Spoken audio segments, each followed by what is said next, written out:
subsidies. Okay, so if I look at national income, the first site, okay, is called national income accounting. Okay, hello. Okay, national income accounting means you want to account for something, right? So that's your first section.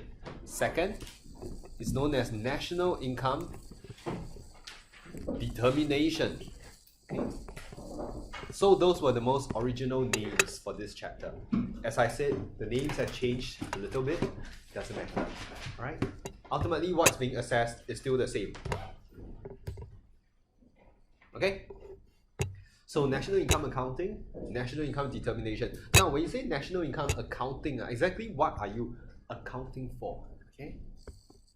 Accounting means to measure or to explain something.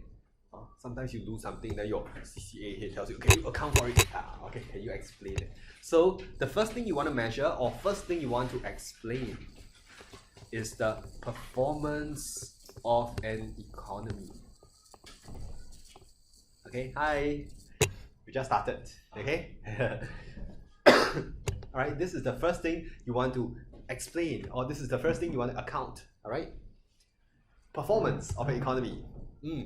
Second, you're also interested in living standards, alright? Living standards in an economy, okay?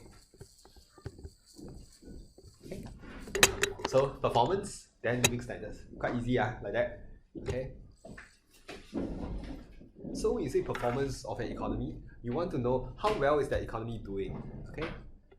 So performance is like saying, how nice is this house, alright? Is it well constructed?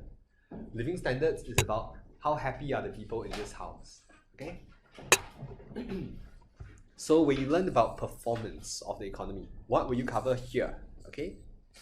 You will learn that, to measure the performance of an economy, we need to look at 4 key economic indicators, okay? So 4 key economic indicators. And I think you're not a stranger to this term. Some of you might have heard this term already. So 4 indicators to measure the health of an economy. The health of a person. A few indicators, right? Blood pressure, cholesterol level, everything goes up when you don't get enough sleep, when you eat unhealthily, okay? So, yeah, same thing, okay? Okay? To measure living standards, okay, you will learn that we have 2 aspects, material and non-material. Okay? Material standards and non-material standards of living. Okay? So this is a very broad perspective. Okay? Any questions? Okay, if there are no questions, I can tell you from the first half, you will come across something very interesting. You will find that this term called national income, or very broadly is known as gross domestic product. Okay, and this is your very famous GDP.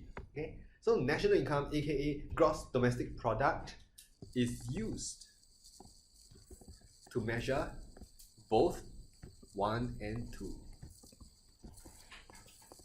Okay. Alright.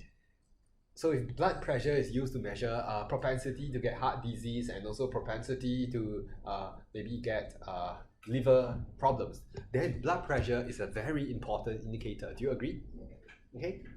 Likewise, later I'll tell you what is GDP. Alright, so that one we'll come across.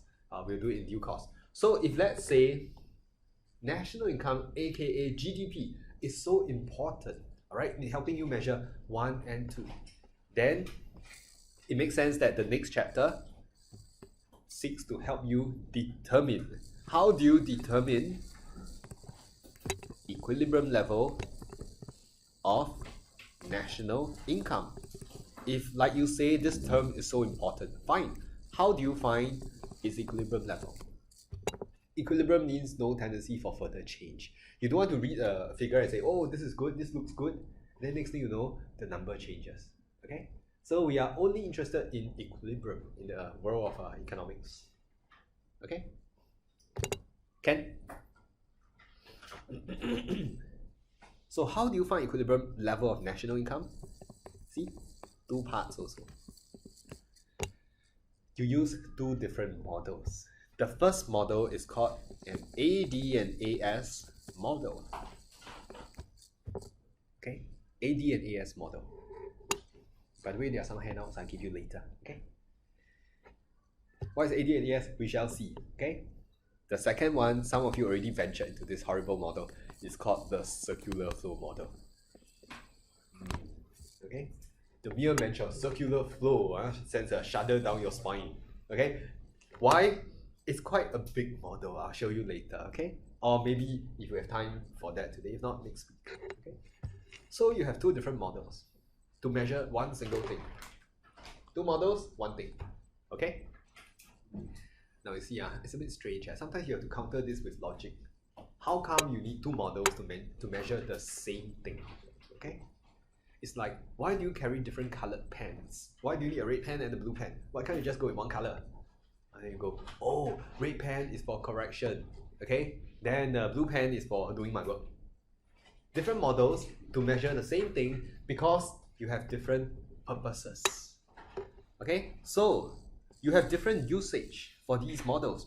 And the first model, AD and AS, is very useful because it helps you measure performance of an economy.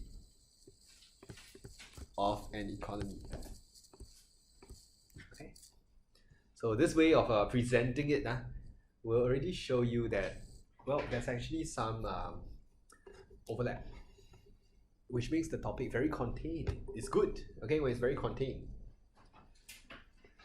So the AD and AS model is going to help you look at whether an economy is doing well or not. Okay. What about circular flow model?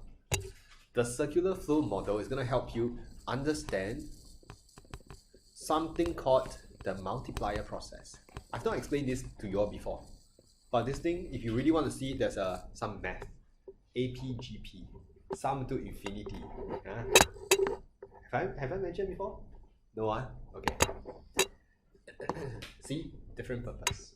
Okay, and that's it for this entire chapter. What happens is that you flip open your school notes. First page probably says what is GDP, what is real GDP, what is nominal GDP, right? But the fact is that what is being assessed